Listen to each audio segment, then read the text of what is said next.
ආයිබෝවන් කියලා පිළිගන්නවා දිනිසි Perera YouTube channel එකට. අපි අද ඇවිත් ඉන්නේ තෝනිගලට. ලංකාවේ දිගම සෙල්ලිපි බලන්න තමයි අපි අද ආවේ. ඉතින් ඔයාලට පේනවා ඇති වටේම කළුගල් පර්වත තියෙනවා. මෙතන පුංචි ජනප්‍රවාද කතාවක් තියෙනවා. විජේ රජතුමා කුවේණිව මාලිගයෙන් පළවා හැරි අවස්ථාවේ කුවේණි තම දරු දෙදෙනාද සමග මෙම තෝනිගල ප්‍රදේශයට ඇවිත් තියෙනවා. තෝනිගල කියන්නේ කුවේණිගේ ගම් පළාත. කුවේණිය තම දරු දෙදෙනා සංගවා තබා තම නෑදෑයන් හමුවීමට ගිහින් තියෙනවා. නෑදෑයන් විසින් මෙම ගල් පර්වතයේ මතදී කුවේණිව මරා දමා තිබෙනවා. කුවේණිය ලතෝනි දුන් ස්ථානය ලතෝනිගල ලෙස පසුවය තෝනිගල බවට පත් වුණා කියලා තමයි ජනප්‍රවාදයේ පවතින්නේ.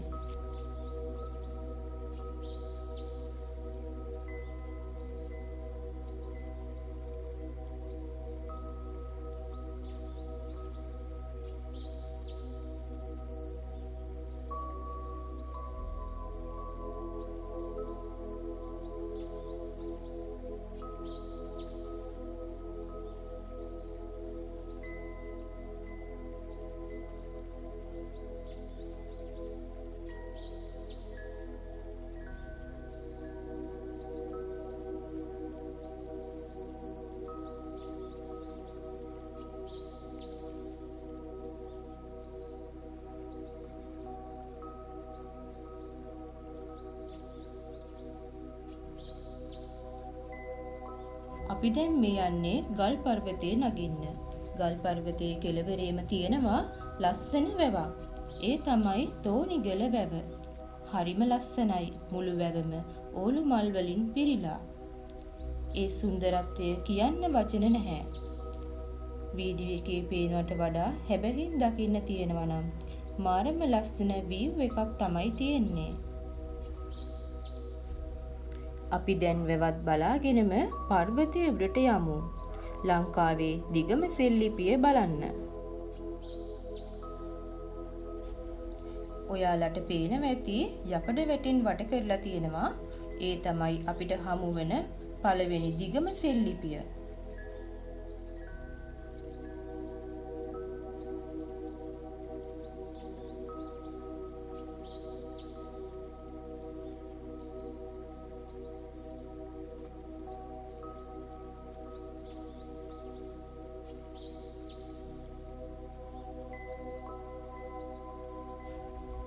ලංකාවේ හමු වෙන එකම බ්‍රාහ්මී අක්ෂර තියෙන සෙල්ලිපිය තමයි මේ තියෙන්නේ. මෙම කිරි ලිපියේ මෙන්න මෙහෙම තමයි ලියලා තියෙන්නේ.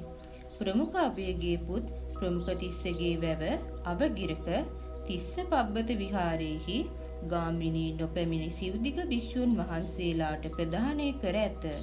ගාමිණී අබේ රජු විසින් අවනගරක යන ස්ථාන දෙකද එම විහාරයට නියම කරන ලදී.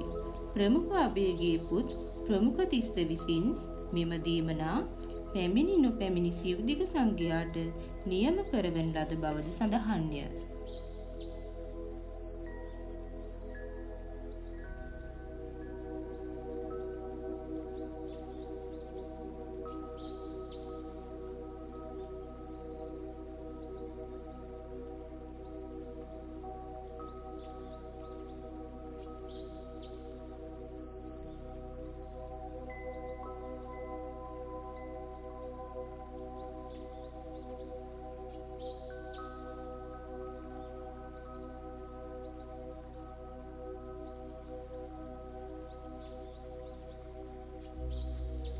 ගාමිණී අබේ රාජ්‍ය කාලයේ පුරාණ සිංහල භාෂාවෙන් තමයි මෙම සෙල්ලිපිය ලියලා තියෙන්නේ.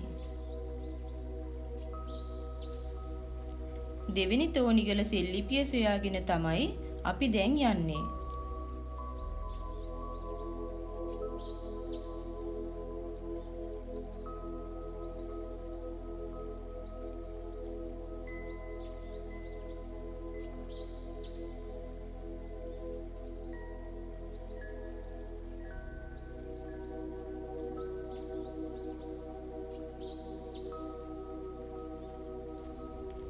වැව්බැම්ම දිගේ තමයි යන්න තියෙන්නේ.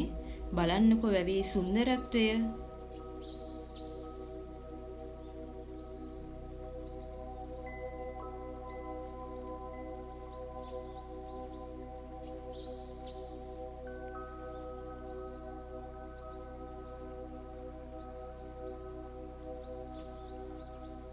වැවයිනේ කුඹුක් ගස් තියෙනවා. හරිම හෙවණයි, හරිම සිසිලසක් තියෙනවා.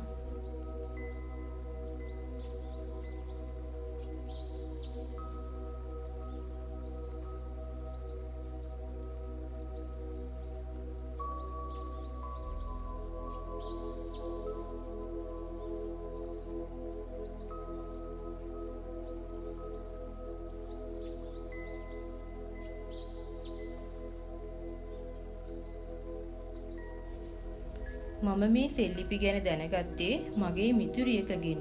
එයාගේ ගමේ තමයි අපි අද ඇවිත් ඉන්නේ.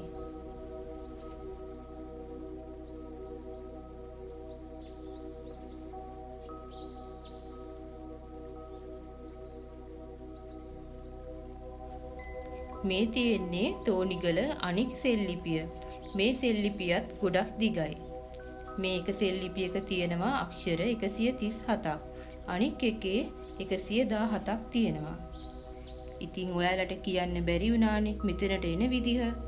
ආනමඩුවේ සිට පුත්තලමට යන පාරේ ටික දුරක් ඇවිත් තෝනිගල හන්දියෙන් වමට ඇරිලා එද්දී ඔයාලට මෙම සෙල්ලිපිය දැක ගන්නට පුළුවන්.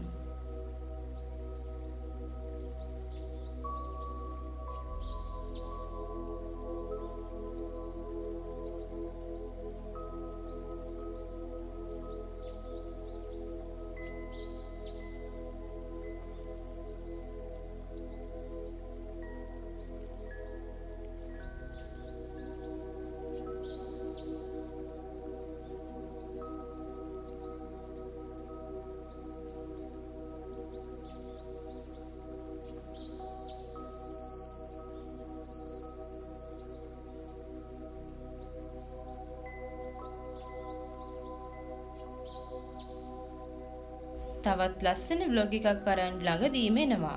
channel එක subscribe කරලා අපිත් එක්ක දිගටම රැඳිලා ඉන්න කියලා ආදරෙන් ඉල්ලනවා. ගිහින් එන්නම්. සතුටින් පරිස්සමින් ඉන්න.